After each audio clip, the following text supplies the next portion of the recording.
Audio Jungle.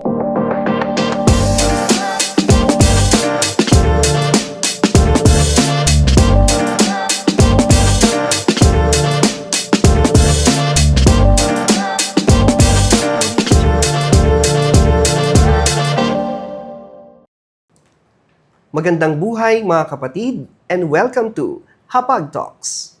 Ang tanong ng ilan, Father, ano ba yung Hapag Talks? Una, maganda nating tingnan na ang Hapag Talks ay kwentuhan ng mga istorya, impormasyon at mahalagang kaganapan dito sa loob ng Apostoliko Bikaryato ng Kalapan. Ikalawa, ito ay bahagi na ng buhay, pangyayari at kaalaman tungkol sa ating pananampalatayang Kristiyano. At ikatlo, ito ay pagtutok sa kwento ng hapag ng pamilyang Mindrenyo. Tara, samahan niyo ako dito sa Hapag Audio Talks. Jungle. Sa ating unang episode, mapalad tayo dahil kasama natin sa puntong ito ang ating Apostolic Vicariate of Calapan Diocesan Pastoral Director, siya din ang currently Rector ng Santo Niño Cathedral, Director of Deanery of St. Matthew, and the Episcopal Vicar of Formation Ministries. Ladies and gentlemen, mga kapatid, let us welcome Reverend Father Andy Peter M. Luby. Magandang buhay, Father Leo. Magandang buhay po sa inyong lahat. Kumusta po kayo? Sana kayo ay nasa mabuting kalagayan sa awa at pag-ibig ng Diyos. Father, yes, Father. Salamat po sa pagpapaunlak dito po sa ating kauna-unahang episode po ng Hapag Talks, Isang Father. malugod na karangalan, maimbitahan dito, Father Leo. Maraming salamat din. Lalo na po, Father, sa amin dahil unang episode, Father Andy agad. Father, kumusta po ba kayo bilang director or pastoral director ng ating bikaryato? Magandang tanong yan. Dahil ako'y malimit nakakaharap po ng mga kabataan sa mga paaralan, ang sagot ko ay okay lang, Father. So, yun ang mga sagot ng mga kabataan, okay lang, Father. Pero sa totoo lang, bakit ako okay? Dahil mapanghamon, pero mabiyaya. Kasi yung bang pagtiwalaan ng ating mahal na obispo, Bishop Moises, na sa ganitong napakalaking pananagutan, doon pa lamang, lubos na ako nagpapasalamat. Biyayang malaki yon para sa akin. Totoo, Father. Mapanghamon dahil kilala ko naman yung sarili ko. At malino naman sa akin na ako'y nagpapagamit lang sa Panginoon at gagawin ko lang yung kaya ko para, kumbaga, ay mabigyang buhay yung ating pastoral na pagsusulong ng hapag ng pamilyang Mindoreño, para sa pinapangarap na integral evangelization at pagtatatag ng mga munting kapitbahayang simbahan, mga VECs. So, salamat, Father, sa pangumusta. Mabiyaya kahit na mapanghamon. Okay, Father. Narinig naman po natin, mabiyaya kahit na mapanghamon.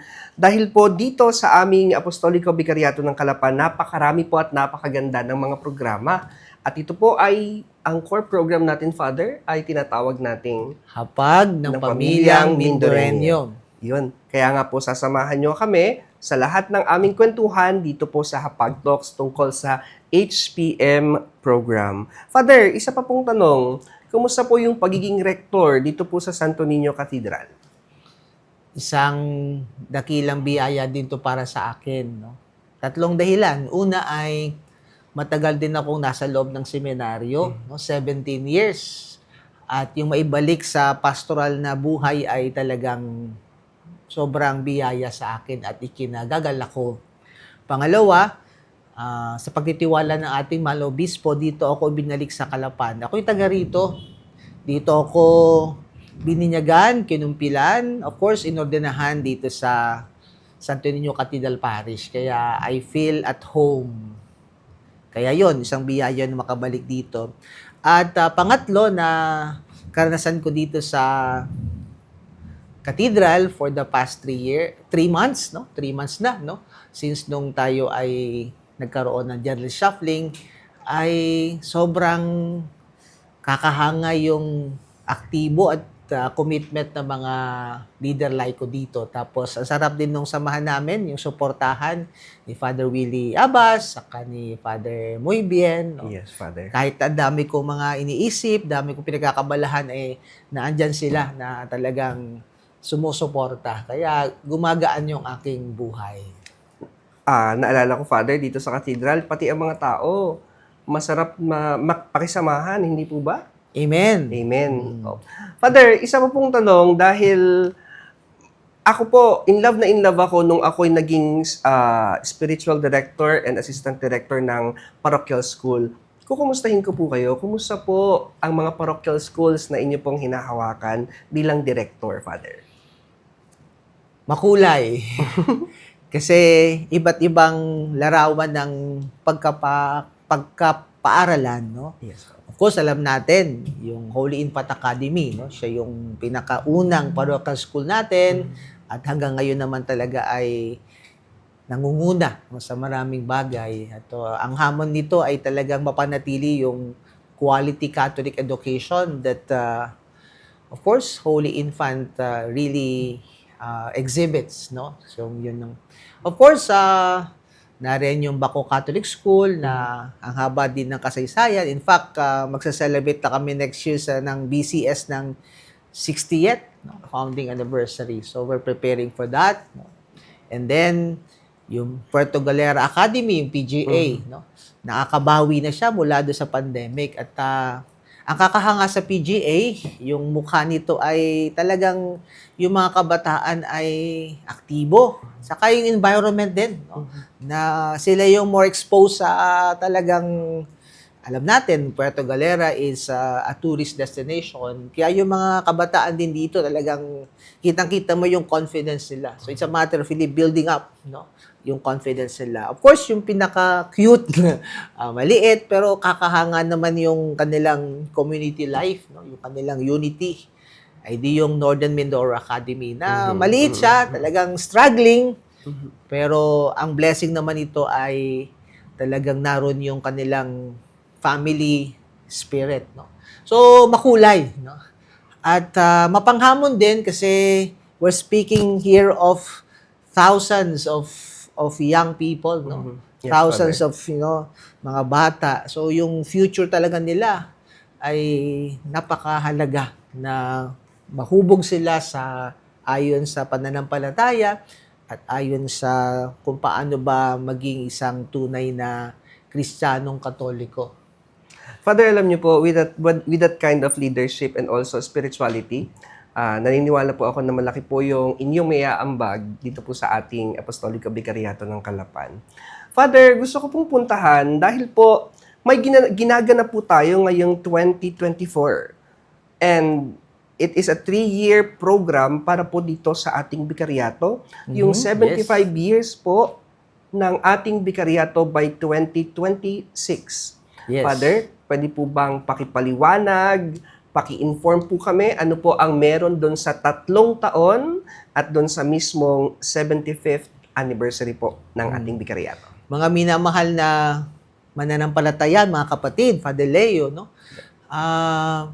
Sa darating po nga talagang July 12, 2026, ipagdiriwang po ng ating Apostolic Vicariate of Calapan ang 75th year bilang isang Apostolic Vicariate, no? Kasi nung July 12, 1951 po tayo naging Apostolic Vicariate, no? At nung nalaman ito ng ating mahal na obispo, Bishop Boy, sabi niya, magandang paghandaan natin ito. Kaya nga, sa kanya na rin pong inspirasyon ay nagkaroon nga po tayo nitong hapagdiriwang at Father. hapaglalakbay tungo sa pagiging simbahang misyonaryo. Kasi ang nasa likod po nito, na diwa ay sana, dahil nabiyaan po tayo for the past 75 years, no? Almost, no? Ng pagiging missionary area, no? Mission area. Kumbaga, naandyan ang mga SBDs. lalo tigit, no? Talagang nabiyaan po tayo kung bakit meron tayong katedral, mga seminaryo, iba't ibang mga parokya. Lahat po yan ay utang na loob natin sa misyon. Mhm. Pero it's high time na tayong tagatanggap ng biyaya ng misyon, tayo naman yung maging simbahang misyonaryo. No? Tayo naman yung magmimisyon. Mhm. Kaya yun ang nasa likod nitong pagdiriwang na ito. Kaya, simula po ngayon ng 2024, hanggang 2026 nga po, ay may 3 taon tayong pagdiriwang sa masamang paglalakbay bilang isang sinodal na simbahan. Ngayon, 2024 po, ang pinaka nangingibabaw na binibigyan ng pansin ay ang kapagdiriwang ng Eucharistia. At ayon sa homilya ng ating obispo na naglatag siya ng pananaw nung when he was installed, no, nung September 6, 2023, last year, no? Yes, Father. Ah, September 6. Ang sabi niya, yun yung unang bigyan natin ng pansin, yung kalap, no? Kaya meron tayong taon ng kalap ngayon 2024 na nakatuon sa hapagdiriwang ng Eucharistia. Mhm. Mhm. Bakit kalap? Kasi kakalapin natin ang marami pang maglilingkod, no? Makikilahok sa buhay ng simbahan, no? At syempre, ang Eucharistia ang ating bibigyan ng pansin na siyang pinakabukal at tugatog ng ating buhay bilang Katolikong Kristiyano. Malapit na, no? 2025. Ang tawag po naman natin dito ayon sa homilya at inspirasyon ng ating mahal obispo ay taon ng kalapit. Kalapit.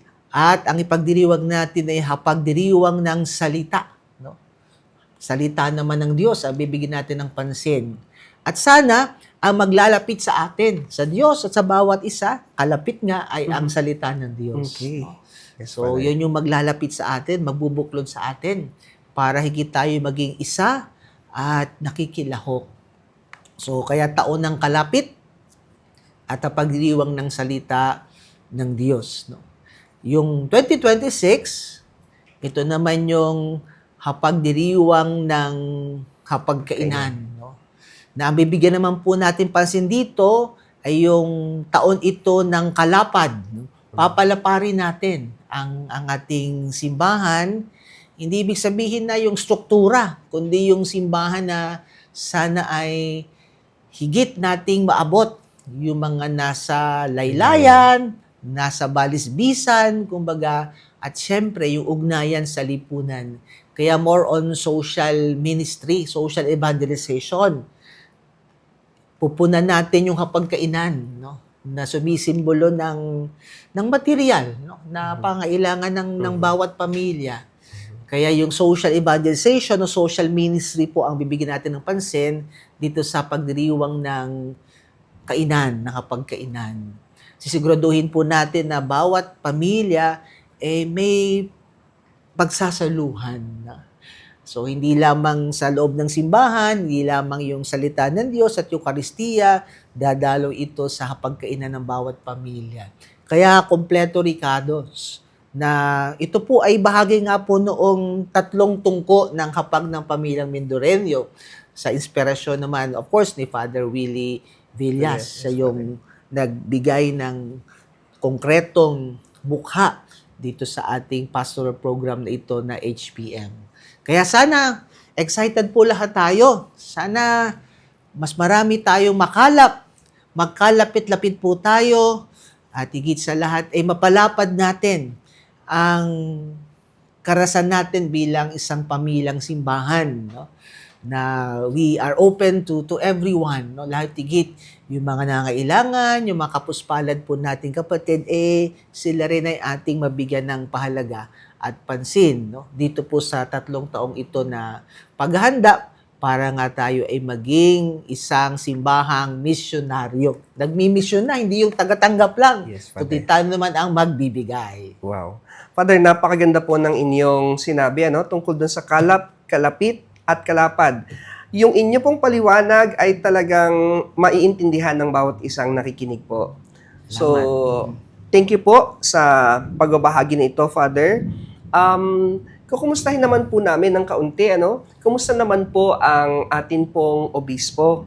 si Bishop Moy sa kanyang program po nung Kalap, Kalapit at Kalapad. Ano po yung mga konkreto na niyang hakbangin sa kasalukuyan na nag-iingganya po sa lahat ng mananampalataya dito po sa ating bikaryato? Napakagandang tanong yan, Father Leo, no?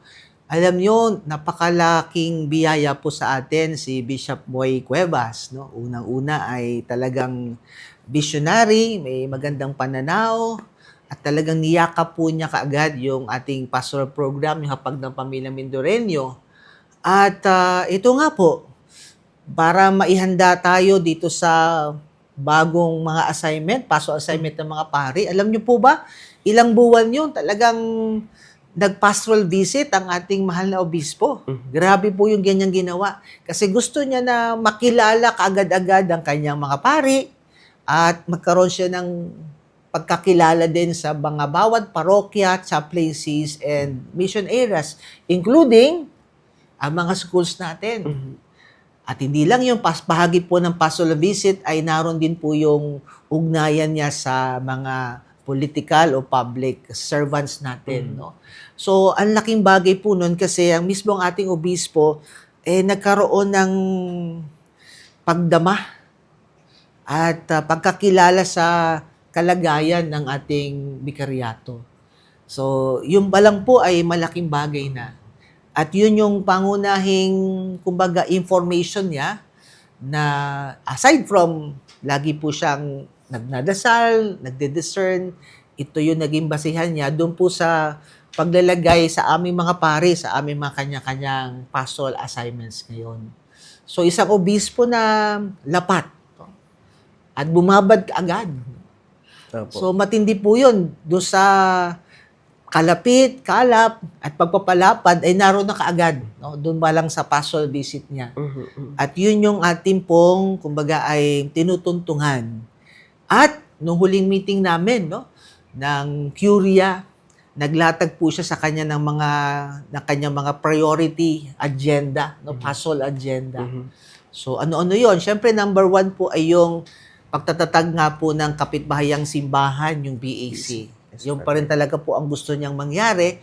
At sabi nga niya na talagang hindi naman nahuhuli po ang bikaryato natin ukol dito. In fact, nangunguna nga tayo sa usaping ito. Pero sabi niya, talagang alam niya, naniniwala siya at nagtitiwala siyang kaya natin talagang maisakutuparin yung pangarap ng simbahan sa Pilipinas na integral evangelization and BAC.